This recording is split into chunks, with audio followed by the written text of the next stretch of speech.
So hello everyone, welcome back to the channel. और आज का हमारा टॉपिक है एडमिशन का ही क्वेश्चन। पिछले वीडियो में मैंने एडमिशन का एक ऐसा क्वेश्चन कराया था जिसमें मैंने सारी एडजस्टमेंट समझा दी थी कि हमें कैसे WCR अगर हमें मेंटेन करना है तो कैसे करना है।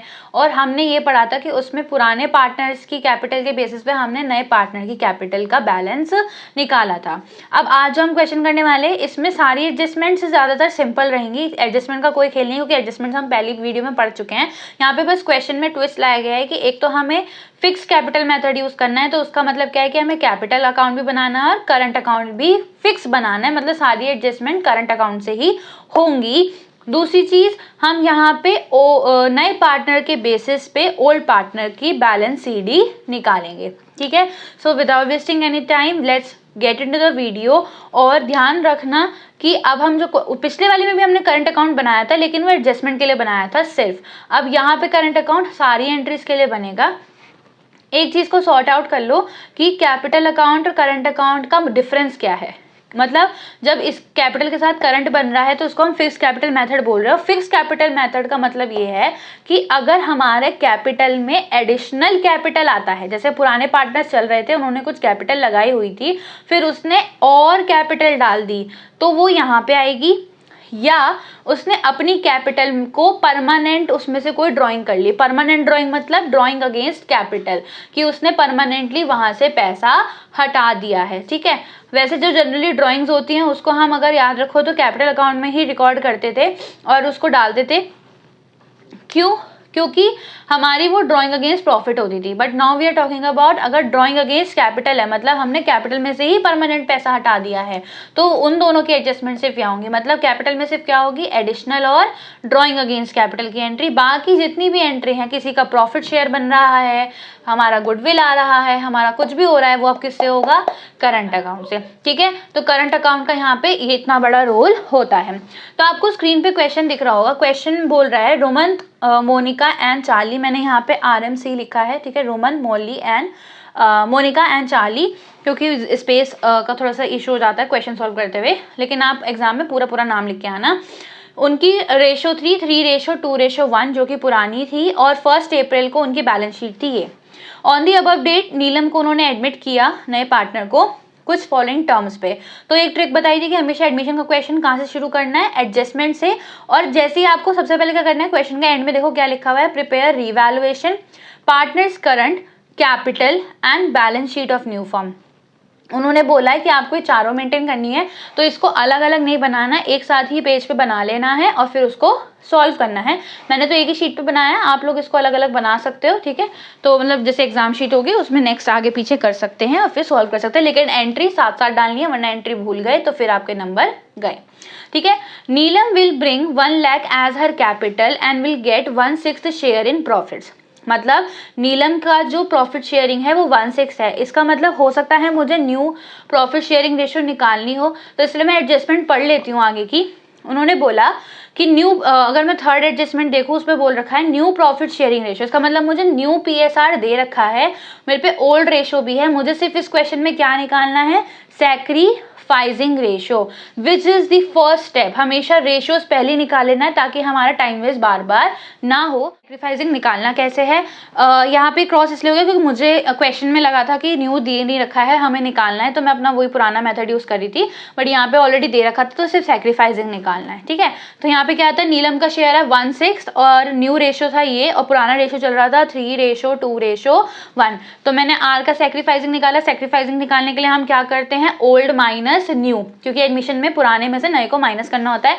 तो इसका है 1/6। फिर हमने M का देखा तो इसका 0 का मतलब ये कुछ नो सैक्रिफाइस, इसका मतलब क्या है, नो सैक्रिफाइस, ये तो कुछ सैक्रिफाइस ही नहीं कर रहा, और सिमिलरली ये भी कुछ सैक्रिफाइस नहीं कर रहा। तो इसका मतलब जितने भी ऐसी एडजस्टमेंट होंगी जो सैक्रिफाइसिंग पार्टनर को मिलती है, उस सब का बेनिफिट किसको मिलेगा, सिर्फ R को। ठीक है, ये चीज हमने पिछले क्वेश्चंस में पढ़ी थी ना, एडजस्टमेंट जब करते हैं तो सिर्फ सैक्रिफाइसिंग वाले को देते हैं, तो यहाँ पे सैक्रिफाइसिंग की जितनी भी होंगी वो सिर्फ R को दिया जाएगा, क्योंकि और किसी ने सैक्रिफाइस नहीं किया है। ठीक है, इसलिए क्वेश्चन उठाया गया था, तो आपको ये चीज क्लियर हो जाएगी। अब इसको रिमूव करते हैं। अब इन्होंने बोला कि हमें नीलम लाई है 1 लाख रुपए एज हर कैपिटल। जब वो कैपिटल लेके आई है तो हम क्या लिखेंगे, यहाँ पे बाय बाय बैंक अकाउंट, हमें ये लिखना चाहिए क्योंकि नीलम क्या ला रही है, वो अपना 1 लाख कैपिटल प्रॉपरली लेके आ रही है। नीलम अपना पूरा शेयर यहाँ पे लेके आएगी। यहाँ पे मैंने नीलम का कहीं पे भी पोर्शन बनाया नहीं है, मैं एक बार काम करती हूँ, नीलम का ऐड कर देती हूँ क्योंकि नया पार्टनर है।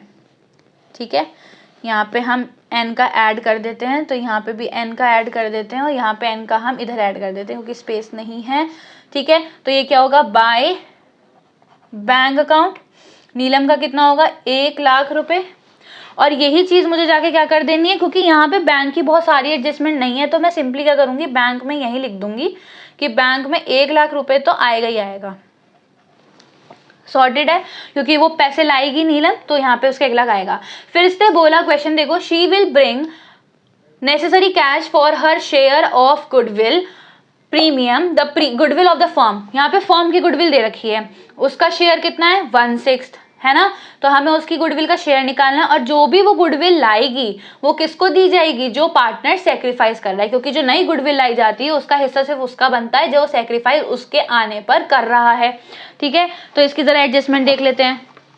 यहाँ देखो, गुडविल ऑफ द फर्म है 1,80,000 की। ठीक है, गुडविल शेयर ऑफ नीलम, नीलम का शेयर कितना बन रहा है, 1,80,000 का 1/6, राइट। फिर अब एंट्री क्या होगी, बैंक अकाउंट डेबिट क्योंकि पैसा आएगा, टू प्रीमियम फॉर गुडविल क्योंकि वो गुडविल ला रही है। फिर वो प्रीमियम ऑफ गुडविल वो प्रॉपर्ली उसने बोला ना कैश में लेके आ रही है, अगर वो कैश में नहीं लेके आती तो याद करो पहले क्वेश्चन में हमने क्या पढ़ा था, तो यहाँ हो जाता प्रीमियम ऑफ गुडविल की जगह पे सी एंस करंट अकाउंट। क्लियर है, premium for goodwill account debit to R's current. R को क्यों डेबिट क्रेडिट किया गया, क्योंकि आर को इसका बेनिफिट मिलेगा, आर ने सेक्रीफाइस किया था तो सिर्फ उसको दिया जाएगा, सारे पार्टनर को नहीं, तो जो सेक्रीफाइस करेगा उसके में जाएगा। अब ध्यान से देखना इसकी एंट्री कैसे होगी। अगर मैं यहाँ पे बताऊँ, यहाँ पे तो हमारा नीलम करंट अकाउंट हुआ ही नहीं क्योंकि ये पैसा लाई है, ये पैसा ऑलरेडी लेके आई, अगर नहीं लाती तो करंट अकाउंट से एंट्री होती। और यहाँ मैंने करंट क्यों करा, क्योंकि हम यहाँ पे करंट अकाउंट बना रहे हैं। अगर यहाँ हम करंट अकाउंट नहीं बनाते तो यहाँ पे किससे एंट्री होती, टू आर्स कैपिटल अकाउंट। मैंने बोला ना जितनी भी एडजस्टमेंट होंगी अब वो करंट अकाउंट से होंगी, ना कि कैपिटल अकाउंट से। तो बैंक में मैं 30,000 प्लस कर देती हूँ। ठीक है, क्योंकि ये वाली एंट्री देखो यहाँ पे क्रेडिट हो रही है, यहाँ डेबिट, तो ये तो कट ही जाएगी, इसका तो कहीं वो नहीं होगा। फिर आर का क्या करना है, करंट अकाउंट है ना, आर का करंट अकाउंट कहाँ है हमारे पास, ये रहा। अब आर क्या हो रहा है, क्रेडिट हो रहा है, तो उसको मिलेगा बेनिफिट, हम क्या लिखेंगे, by premium for goodwill account, by premium for goodwill account, उसको इस चीज का शेयर मिल रहा है, बेनिफिट मिल रहा है। Is that clear. फिर हमारे पास है न्यू प्रॉफिट शेयरिंग रेशियो, वो हम कर चुके थे। The bills receivable for 14,008 rupees discounted from bank but dishonoured was not recorded.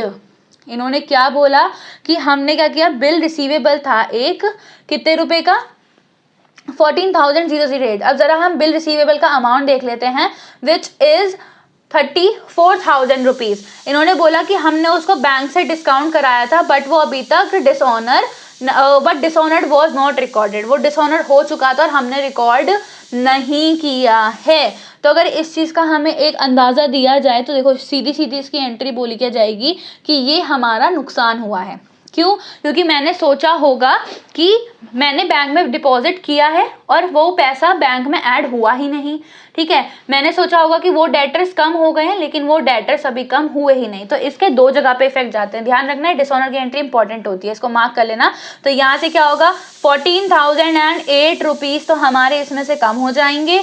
और जो हम यहाँ पे क्या लिखते हैं, sundry debtors, sundry debtors, sundry debtors का क्या होता है, यहाँ पे देखो सन्ड्री डेटर्स का अमाउंट है हमारे पास 87,000 पहले से था, उसमें हमने क्या माना कि डिसऑनर हो गया है बट हमें पता ही नहीं चला, तो वो हमारे डेटर्स बढ़ गए ना, हमने जो सोचा कि डेटर्स कम हो गए थे, अभी उनसे हमें पैसा मिलना बाकी है, आए नहीं है हम पे अभी तक, तो उस चीज़ को हम ऐड कर देंगे और इसका शायद टोटल हो जाएगा 8,0,0,1,0,1। ठीक है, एक बार वैसे क्रॉस चेक कर लेना, फिर भी आई गेस यही होगा, राइट। फिर है हमारे पास सन्ड्री डेटर्स का एक इफेक्ट आ गया। अभी मैं बैंक का क्लोज नहीं करी क्योंकि बैंक में बहुत सारी एडजस्टमेंट हो जाती है कई बार। फिर है हमारे पास the value of stock furniture and investment is reduced by 20%। पहले हम इतना ही करते हैं, ठीक है। इन्होंने बोला स्टॉक का, फर्नीचर का और इन्वेस्टमेंट की वैल्यू हमारी कम हो रही है, तो मैं क्या करूँगी, टू स्टॉक अकाउंट, फिर टू फर्नीचर अकाउंट कर देते हैं यहाँ पे, और टू इन्वेस्टमेंट अकाउंट मुझे कम करना है, राइट। इससे का 25% से घट रही है, तो रिवैल्यूएशन में डिस्काउंट इधर आता, और जितने भी एक्सपेंसेस होते हैं वो इधर आते हैं, हमारा लॉस हो रहा है वो। तो जरा स्टॉक का अमाउंट चेक करेंगे हम। स्टॉक का अमाउंट है 2,74,000। सो 2,74,000 का मतलब हो गया हमारे पास 25%, 1/4 निकाल देना है उसका, और 1/4 होगा, एक मिनट रुक जाओ, ये होगा 54,800। क्लियर है, यहाँ तक आ गया। फिर हमारे पास है फर्नीचर। पहले मैं सबका निकाल लेती हूँ अमाउंट, ठीक है, ताकि मेरे पास इस चीज़ का सॉल्यूशन एक बार में मिल जाए। इसका 32,000 होगा, क्योंकि मेरे पास फर्नीचर कितने रुपए का था, ये था 1,60,000 का, ठीक है, ये वाली चीज़ हो गई। उसके बाद है मेरे पास इन्वेस्टमेंट थी 73,000 की, तो इसका हो जाएगा 20%, 40,600।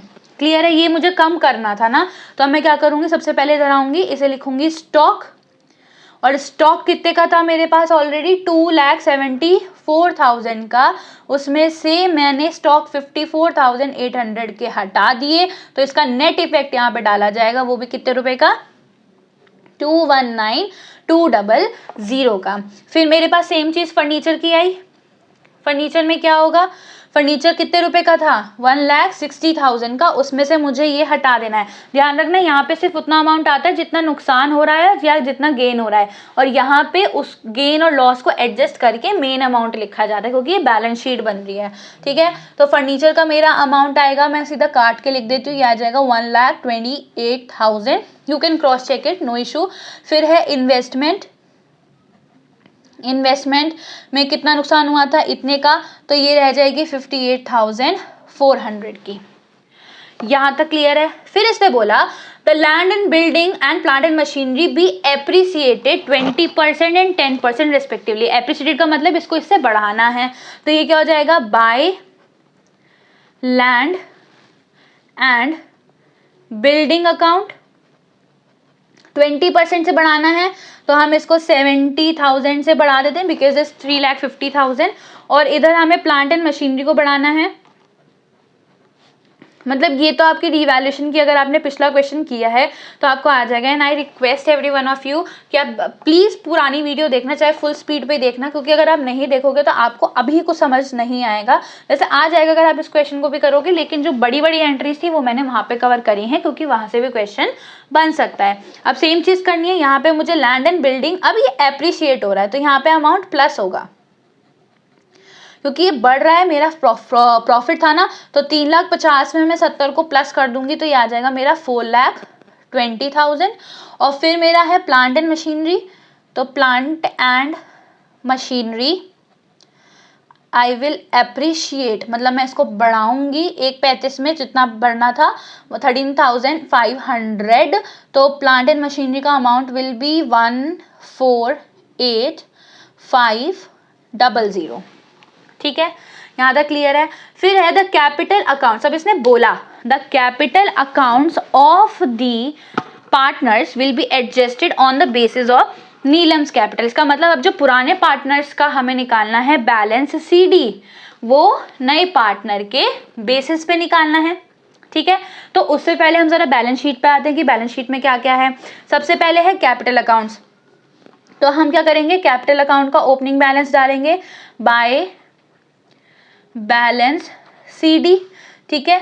बाय बैलेंस सीडी, यहाँ पे एक सेकेंड में थोड़ा सा इधर कर लेती हूँ, तो बाय बैलेंस सीडी हो जाएगा 3,50,000 इज ऑफ आर, ठीक है। क्वेश्चन में आपको दिख रहा होगा 3 लाख, और क्वेश्चन का स्क्रीनशॉट ले लेंगे तो बहुत बेटर होगा, आपको प्रैक्टिस मतलब इजीली हो जाएगा।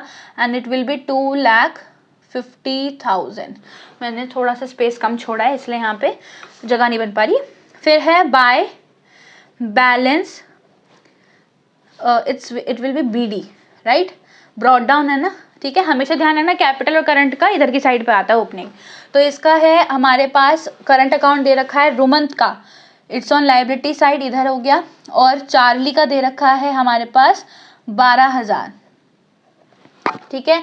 इनका मेरे पास यहाँ पे करंट अकाउंट का बैलेंस था, ठीक है। आई गेस चार्ली बोला इन्होंने, तो चार्ली हम इसमें, सॉरी सी इधर है, ठीक है। फिर मैं देखती हूँ एक दे रखा है जनरल रिजर्व, जनरल रिजर्व इधर है। अब मैं देखूंगी, ध्यान दूंगी कि जनरल रिजर्व कहीं मुझे मेंटेन तो नहीं रखना एज इट इज, इन्होंने नहीं बोला। तो सीधा हम क्या करते हैं, जब हमें कुछ एडजस्ट करने नहीं बोला, वो एक्यूमुलेटेड वाली एंट्री नहीं बोली गई कि आपको आगे भी ऐसे कंटिन्यू करना है। अगर कंटिन्यू करना होता तो आपको एंट्री करंट अकाउंट से करनी होती, जो कि मैं समझा चुकी हूँ, तो आप उसको एक बार जाके देख लेना। फिर है बाय जनरल रिजर्व, मैंने बोला ना अब जितनी भी एडजस्टमेंट होंगी वो करंट अकाउंट से होंगी। तो बाय जनरल रिजर्व अकाउंट क्या करना है, इसको कितने रुपए का है, ये है 30,000 का, ये 30,000 का है। इसको as it is 3:2:1 old ratio में बांट देना है। तो it will be 15,000, it will be 10,000 and 5,000, right हमने ये बांट दिया, ठीक है। प्रीमियम फॉर गुडविल हमने डाल चुके थे। अब इसने बोला पीएनएल अकाउंट है, ध्यान रखना अगर पीएनएल अकाउंट लाइबिलिटी साइड है तो इसका मतलब वो प्रॉफिट है, और अगर वो असेट साइड पे दे रखा होगा तो वो लॉस है। बटेंगे दोनों ही पुराने पार्टनर्स में, लेकिन अगर वो असेट होगा तो इधर की साइड बटेगा, लाइबिलिटी में दे रखा होगा तो इधर, क्योंकि वो प्रॉफिट माना जाएगा। तो इधर की साइड दे रखा है तो मैं क्या करूंगी, बाय, अभी पीएनएल अकाउंट लिख देती हूँ, ठीक है। ये है 14,000 का, तो इसको हम बांट लेते हैं ज़रा, ये थोड़ा शायद उसमें आएगा, डेसिमल में देखना होगा तो आप चेंज कर लेना, ठीक है। इट विल बी 2,3,3,3 एंड 4,6,6,7, ठीक है। And it will B 7,000। मतलब आपको इन शॉर्ट क्या करना है ना, जो अमाउंट था आपके पास, कितने रुपए का था अमाउंट था, एक सेकेंड, 14,000 का अमाउंट था आप पे, 14,000 का, उसको 3:2:1 मतलब पहले 6 से डिवाइड कर लेना। जैसे यहाँ पे हमारे पास आएगा 6 2 12, फिर 6 3 18, फिर चलता रहेगा चलता रहेगा चलता रहेगा चलता रहेगा, तो इतना लेके उसको एडजस्ट कर लेना, राइट। यहाँ पे मैंने वही चीज़ करी है, तो आप इसको सॉल्व कर सकते हैं। फिर है क्रेडिटर्स, क्रेडिटर्स का कुछ नहीं होता है, हम उसे एज इट इज़ यहाँ पे लिख देते हैं। तो क्रेडिटर्स हमारे पास 1,60,000 के थे, हमने एज इट इज़ लिख दिए। फिर है बिल्स पेबल, बिल्स पेबल का हमें यहाँ कुछ नहीं करना, आप पूरा पूरा लिख लेना, ठीक है। मैं नहीं लिख रही हूँ अभी, वरना आपकी वीडियो की लेंथ पड़ेगी। फिर है मोनिकास करंट अकाउंट, अगर आप ध्यान दो मोनिका का करंट अकाउंट डेबिट साइड, ओ असेट साइड पे दे रखा है। तो जब भी असेट साइड पे करंट अकाउंट हो, इसका मतलब क्या है, नेगेटिव का बैलेंस चल रहा है। तो इसका टू बैलेंस बीडी किधर आएगा,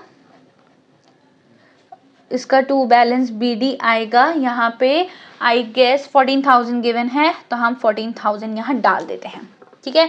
फिर लैंड एंड बिल्डिंग मैं एडजस्ट कर चुकी हूँ, प्लांट एंड मशीनरी एडजस्ट कर चुकी हूँ, फर्नीचर डाल चुकी हूँ, इन्वेस्टमेंट डाल चुकी हूँ, बिल्स रिसीवेबल मैंने कहीं नहीं डाला है। ओ ठीक है, एक चीज़ बता देती हूँ, यहाँ पे बिल्स रिसीवेबल जो होगा उसकी ध्यान रखना, एज इट इज़ 34,000 जाएगा, ठीक है। ये मत कर देना जो वो हमने एडजस्ट किया था बिल डिस्काउंटेड वो यहाँ पे भी होगा, नहीं, उसका सिर्फ डेटर्स में इफेक्ट आएगा, उसका और कहीं इफेक्ट नहीं आएगा। फिर है हमारे पास सन्डी डेटर्स हम कर चुके हैं, स्टॉक हम कर चुके हैं, बैंक का बैलेंस दे रखा है इन्होंने 87,000। तो बैंक का आई होप अब कोई और एडजस्टमेंट है भी नहीं, फिर भी हम अभी बैंक को तो एज इट इज छोड़ देते हैं, बाकी हमने सब कर लिया है, ठीक है। सारी हमने एडजस्टमेंट डाल दी हैं, हमने जितनी भी बैलेंस शीट का पोर्शन था वो डाल दिया है। Now let's start balancing. तो इसका हम पहले रिवैल्यूएशन का सॉल्व करते हैं, ठीक है। समझ देखो मैंने साइमल्टेनियसली डाला है तो मेरी कोई एंट्री छुटी नहीं है अभी तक, ठीक है। तो ये हो गया इसका टोटल 0,4 ये आएगा, ठीक है। इसका भी टोटल करके देखते हैं, इसका शायद इससे कम आएगा, तो मतलब ये वाला ही बड़ा होगा, ठीक है। इसका बैलेंस बचेगा कुछ ऐसे 17,900 का, ठीक है। So I am not totally solving, ठीक है। ऑलरेडी ये वाला मतलब क्वेश्चन सॉल्व है, ये कैलकुलेशंस मेरे पास कुछ चीज़ों की सॉल्व है, कुछ चीज़ों को मैं साथ साथ आपको करके दिखा रही हूँ, क्योंकि अदरवाइज वीडियो की लेंथ आपके लिए लंबी होगी, तो प्लस माइनस तो आप कर सकते हो। बाय लॉस ट्रांसफर्ड टू, अब ये जो लॉस होता है ये सिर्फ पुराने पार्टनर्स में जाएगा, इधर है तो लॉस है, इधर है तो गेन है, वो चीज़ आपको क्लियर है। अब देखना क्या होगा, आर्स करंट अकाउंट, मैंने यहाँ क्यों नहीं डाला, इधर कैपिटल में कुछ क्यों नहीं डाला, अभी इस चीज़ को समझाऊंगी कि ये कैसे बन रहा है। एम्स करंट अकाउंट, ठीक है, पहले हम यहाँ पे कैपिटल लिखते थे ना जब करंट नहीं बन रहा था, अब कैपिटल मतलब करंट हमने पिछली बार बनाया था, दैट्स फॉर ओनली एडजस्टमेंट, उसमें बोला नहीं गया था करंट बनाना है, बट अब बोला गया है, इसका मतलब कैपिटल में सिर्फ उतनी एडजस्टमेंट करनी है जितनी की रिक्वायरमेंट है। ठीक है, सिर्फ एडिशनल कैपिटल की है ड्रॉइंग अगेंस्ट कैपिटल की। तो अब सारी एंट्री करंट से होंगी और ये है रह गए हमारी सीज करंट अकाउंट। ठीक है, इसका हम बैलेंस बांट लेते हैं, इट विल बी 8950, इसका हो जाएगा 5967 और इसका हो जाएगा 2983। आई होप इतना ही हमारे पास होगा। हमने PNL, PFG, पार्टनर्स, कैपिटल हमने ये सब डाल रखा है। ठीक है, और हमने ये सब चीज़ें डाल रखी हैं, इट्स ओके। ठीक है, और कुछ हमारे पास रिमेनिंग है भी नहीं। अब हम करते हैं, इधर लॉस है तो इधर आएगा हमारे पास टू रीवैल्यूएशन अकाउंट। कितना होगा ये वाला टू रीवैल्यूएशन अकाउंट? ये हमारे पास आया था 8950, 5967 एंड 2983। ये चीज़ क्लियर है। हमने बैलेंस BD डाला, जनरल रिजर्व बांट दिया था, PNL डाल दिया था, PFG डाल दिया था, ये सब हमने डाल के यहाँ पे ख़त्म कर दिया था। क्लियर है ना? यहाँ तक आपको बिल्कुल सॉर्टेड हो रहा होगा कि यहाँ पे कोई भी गड़बड़ नहीं हो रही है। ठीक है, अब हम करते हैं पहले इस वाले को सॉल्व। देखो, क्या मेरी कैपिटल में कोई भी एडिशनल मतलब किसी पार्टनर ने अपनी और कैपिटल को बढ़ाया है?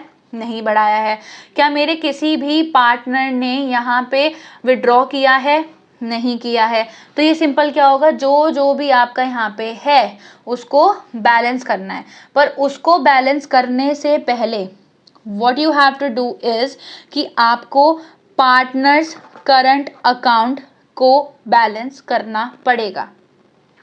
आपको पार्टनर्स करंट अकाउंट को बैलेंस करना पड़ेगा, और वो आप इस चीज़ को कैसे सॉर्ट कर सकते हो वो मैं आपको क्लियरली समझा देती हूँ। ठीक है, अब देखो होगा क्या कि यहाँ पे जो हमारी पुरानी कैपिटल चल रही थी, कितने की चल रही थी? 3,50,000 और ये वाला 3 लाख और 2,50,000। ठीक है, तो अब यहाँ पे एक चीज़ करना, देखो इसकी कैलकुलेशन दिखा देती हूँ। इन्होंने बोला है जो नया पुराना पार्टनर है उनके बेसिस पे हमें नए पार्टनर के बेसिस पे हमें पुराने पार्टनर की कैपिटल निकालनी है। अब ज़रा यहाँ देखना, ये N है, ये है, ये है। ठीक है, इसने हमें क्या बोला, हमें निकालना है जो भी है क्या बोलते हैं इसे, पार्टनर्स कैपिटल अकाउंट का।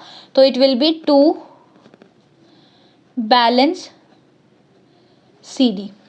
ठीक है, इसने मुझे क्या बोला था कि मेरे पास जो नए पार्टनर की कैपिटल है वो है 1 लाख रुपए।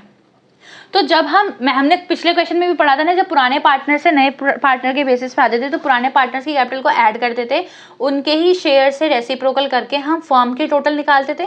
सेम चीज़ यहाँ करनी है, एन जो नया पार्टनर उसकी कैपिटल लेनी है और उसके ही रेसिप्रोकल से मल्टीप्लाई कर देना है। तो क्या आ जाएगी फर्म की टोटल कैपिटल? ठीक है, 6 लाख रुपए, और उसको न्यू रेशो में बांट देना है।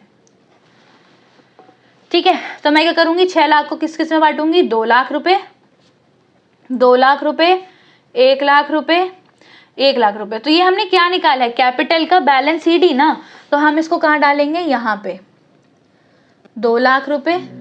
ठीक है, फिर यहाँ पे हमने डाला है इसका भी 2 लाख रुपए है, फिर यहाँ पे इसका 1 लाख रुपए है और इसका भी 1 लाख रुपए है। मैंने N अभी इधर बनाया, ठीक है, ध्यान रखना। तो इसका हम N का N से बैलेंस कर लेते हैं, तो इसका तो 1 लाख का 1 लाख ही बचा है, तो कोई दिक्कत नहीं है, इस देता है एज इट इज बैलेंस कर लो। अब जरा इसका बैलेंस करके देखते हैं, इसका बैलेंस कितना है, 3,50,000 R का, और इधर कितना है 2 लाख, तो ये 3,50,000 टोटल आ रहा है। तो ये डिफरेंस कहाँ जाएगा, यहाँ पे जो भी डिफरेंस होगा कैपिटल अकाउंट का वो लिख दिया जाएगा टू पार्टनर्स करंट अकाउंट में। ठीक है, तो ये ऐसे शो किया जाता है हमारा। अगर वो बोलते कि कुछ ऊपर नीचे हो रहा है वो आपको बैंक से एडजस्ट करना है तो आप करते, अदरवाइज आप इसको इग्नोर मार दोगे।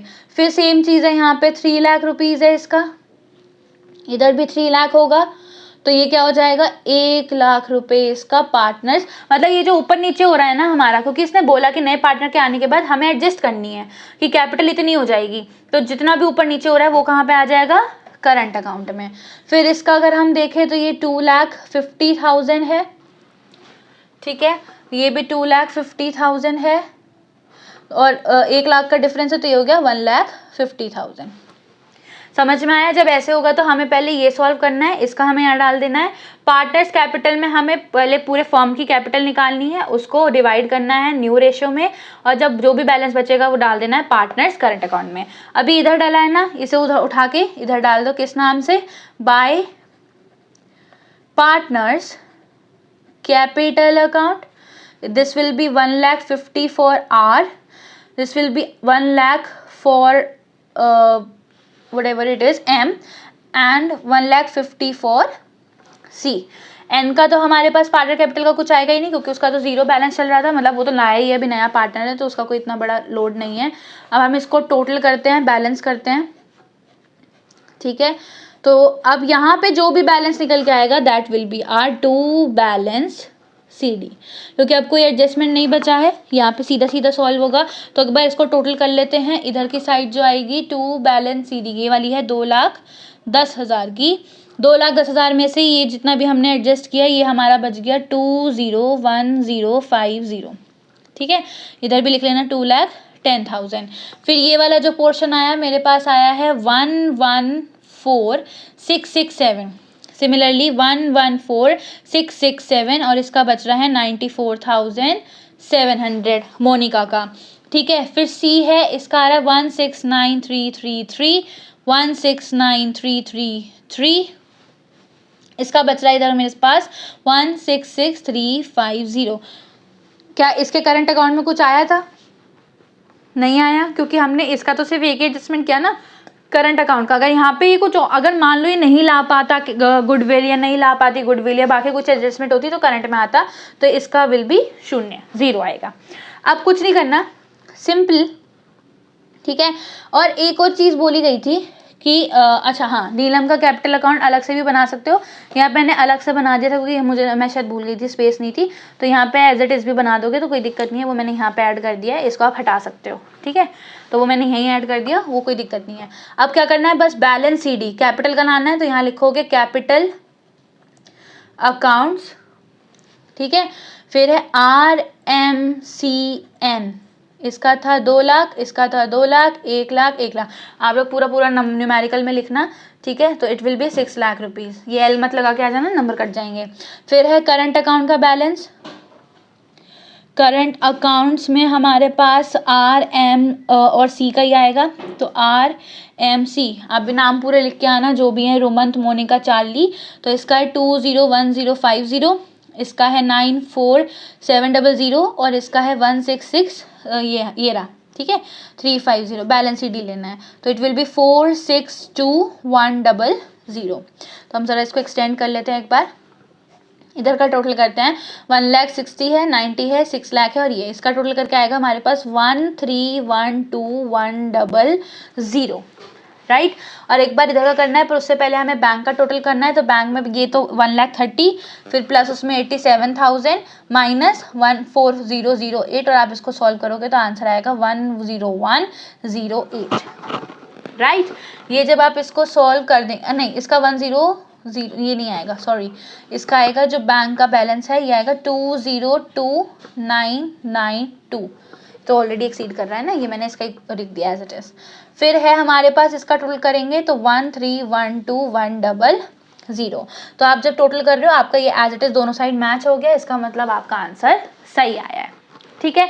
तो एक बार फिर से इस चीज़ को सॉर्ट कर देते हैं कि हमें क्या करना है। पहले पूरा सारी एडजस्टमेंट है वो डाल देनी है, ठीक है। सबसे पहला क्वेश्चन में क्या करना होता है, एडमिशन के रेशियो निकालनी है, ओल्ड, न्यू, सैक्रिफाइसिंग। नहीं दिया हुआ तो निकालो, अगर दिया हुआ है तो उसको यूज करके सैक्रिफाइसिंग निकालो। फिर जितनी भी एडजस्टमेंट है वो करो, राइट। एडजस्टमेंट करने के बाद आपको रिवैल्यूएशन क्लोज करना है इस क्वेश्चन में। फिर कैपिटल को एडजस्ट करके निकाल लेना है, अगर नए पार्टनर के बेसिस पे पुरानों की निकालनी है, पुराने के बेसिस पे नए की निकालनी है। क्या करोगे, उनकी कैपिटल को ऐड करके रिवर्स उनके ही शेयर से करोगे मल्टीप्लाई, और फिर सारे पार्टनर्स में नई रेशो में बांट दोगे। फिर इसका बैलेंस उठा के कहाँ डाल देना है, करंट अकाउंट में, जो भी डिफरेंस आ रहा है, ठीक है। अगर डिफरेंस आता है बैलेंस CD निकालने के बाद, तो उसको जब आप यहाँ डालोगे फिर आएगा करंट अकाउंट का बैलेंस, और फिर जितना भी बैलेंस CD यहाँ बच रहा है, यहाँ बच रहा है, यहाँ डालो और बैलेंस शीट को मैच कर दो, ठीक है। एक चीज़ और, P&L अगर एसेट साइड पे है तो मैंने क्या बोला था कि उसको हम 2 की साइड बांटेंगे, और अगर P&L क्रेडिट साइड पे है तो इधर बांटेंगे लायबिलिटी साइड पे, ठीक है। रिजर्व का कोई एडजस्टमेंट नहीं बोला था, इसलिए हमने कोई करंट अकाउंट से एडजस्टमेंट नहीं करी, सिंपल जनरल रिजर्व था, मैंने पुराने पार्टनर्स में ही बांट दिया, नए पार्टनर का उसमें कोई रोल नहीं आया।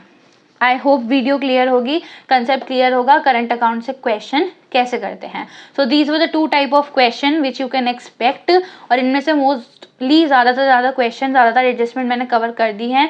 सो इनको रिपीट पे देखो और रिवाइज करो। Until then subscribe our channel. All the best to all 12th। Board आ रहे हैं, पढ़ लो, बढ़िया से नंबर ले आओ। और जितने भी शेयर्स की भी वीडियो डल चुकी है और कैश फ्लो की नेक्स्ट वीडियो होगी, तो इनको वॉच करो, पूरा देखो। और इकोनॉमिक्स एंड बिजनेस स्टडीज़ की भी डल रही हैं। So just brush up all your things together and score high. Thank you.